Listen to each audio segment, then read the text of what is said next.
বিভিন্ন সময় আমাদের বিভিন্ন ফাইল, লাইটরুম প্রিসেট বা বিভিন্ন জিকেম এক্সএমএলগুলো পাসওয়ার্ড প্রোটেকশন করে দিতে হয়। সেক্ষেত্রে অনেকেই জিপ আকারে দিয়ে থাকলেও আজকে অন্য একটি সিস্টেম দেখাবো। গুগল ফর্মের মাধ্যমে যেভাবে বিভিন্ন ফাইলগুলো পাসওয়ার্ড প্রোটেকশন করবেন সেটা নিয়েই আজকের ভিডিও। প্রথমে যে কোনো একটি ব্রাউজার বা ক্রোম ব্রাউজার ওপেন করে নেবেন। তারপর গুগল ফর্মস লিখে সার্চ দিবেন। তাহলেই গুগল ফর্মের সাইটটি প্রথমেই শো হবে। আর অবশ্যই সবার ব্রাউজারে জিমেইল দিয়ে লগ ইন থাকতে হবে, তাছাড়া হবে না। তারপর সেই সাইটে যাবেন।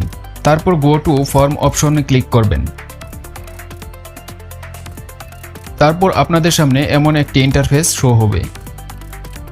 তারপর শুরুতেই আনটাইটেলড লেখা থাকবে। এটা কেটে দিয়ে এই বক্সে আপনার দেওয়া প্রজেক্টের নাম দিবেন। লাইটরুম প্রিসেট হলে লাইটরুম প্রিসেট লিখতে পারেন বা জিকেম এক্সএমএল হলে সেই জিকেমের নাম লিখতে পারেন। তারপর সেই লেখা মোটা করার জন্য নিচে বি অপশনে ক্লিক করবেন আর বাঁকা করতে আই অপশনে ক্লিক করলেই হবে। তারপর এখানে নিচের বক্সে ডেসক্রিপশন দিবেন, না দিলেও সমস্যা নেই। যেটা নিয়ে বানাবেন সেটার কিছু বর্ণনা এই বক্সে লিখতে পারেন আর আগের মতোই মোটা বাঁকা করতে নিচের অপশনগুলো ইউজ করবেন।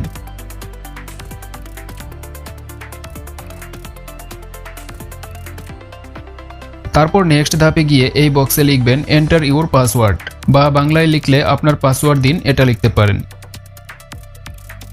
তারপর নিচে এই অপশনটি অবশ্যই অন করতে হবে, অন না করলে সিস্টেমটি কাজ করবে না। তারপর এখান থেকে শর্ট আনসারটাই রাখবেন। তারপর এদিকে নিচে 3 ডট অপশনে গিয়ে রেসপন্ড ভ্যালিডেশন এই অপশনে যাবেন।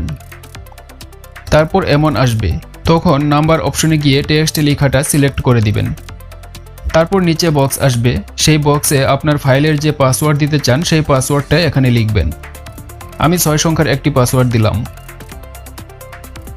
তারপর আরেকটা বক্স আছে নিচে, পাসওয়ার্ড যদি ভুল দিয়ে কেউ ঢুকে তখন কি লেখা শো হবে সেটা এই বক্সে লিখে দিবেন। আমি রং পাসওয়ার্ড লিখে দিলাম। Please enter your correct password এটুকু সহ লিখে দিলাম। আমি কিছু অংশ বাংলাতেও লিখে দিচ্ছি। তারপর পরের ধাপ, এখানে নিচ থেকে সমান চিহ্নের মতো একটি অপশন, সেটাতে ক্লিক করবেন। তারপর নেক্সট ধাপে নিয়ে যাবে। এখন আপনার যে ফাইলটি আছে সেটার লিঙ্ক অ্যাড করতে হবে। এখানেও আনটাইটেলড লেখাটা কেটে দিয়ে আপনার প্রজেক্টের নাম দিবেন।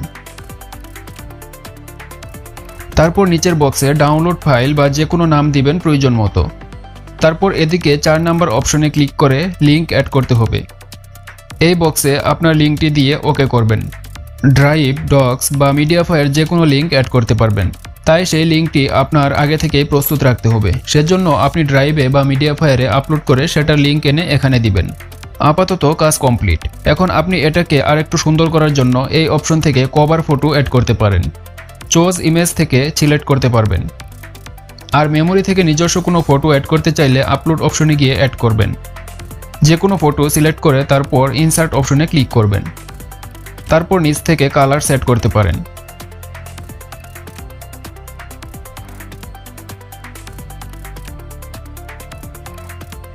তারপর ফাইনালি এই অপশনে গিয়ে এটাতে ক্লিক করবেন। তারপর নিচে শর্টেন ইউআরএল অপশনটিতে মার্ক করে দিবেন, তাহলে লিঙ্কটা শর্ট সাইজ হবে। তারপর সেটা কপি করে যে কোনো জায়গায় ইউজ করতে পারবেন। এবার চলুন দেখা যাক ফর্মটি ঠিকঠাক কাজ করে কিনা। সেই কপি করা লিঙ্ক এনে ব্রাউজারে পেস্ট করে ওপেন করলাম। এবার একটা ভুল পাসওয়ার্ড দিই প্রথমেই। দেখুন ফর্মে লেখা সেই লেখাটা শো হচ্ছে। এবার সঠিক পাসওয়ার্ড দিলে নেক্সট ধাপে নিয়ে যাবে এবং ফাইলগুলো ডাউনলোড করার অপশন পাবে সবাই। এভাবে আপনারা যে কোনো docs file, drive file, MediaFire লিঙ্কগুলো পাসওয়ার্ড প্রোটেকশন দিয়ে দিতে পারবেন। যে কোনো মোবাইল বিষয়ক বা টেকনোলজি বিষয়ক সমস্যা থাকলে কমেন্টে বলতে পারেন, সমাধান দেওয়ার চেষ্টা করব। ধন্যবাদ সবাইকে, আল্লাহ হাফেজ।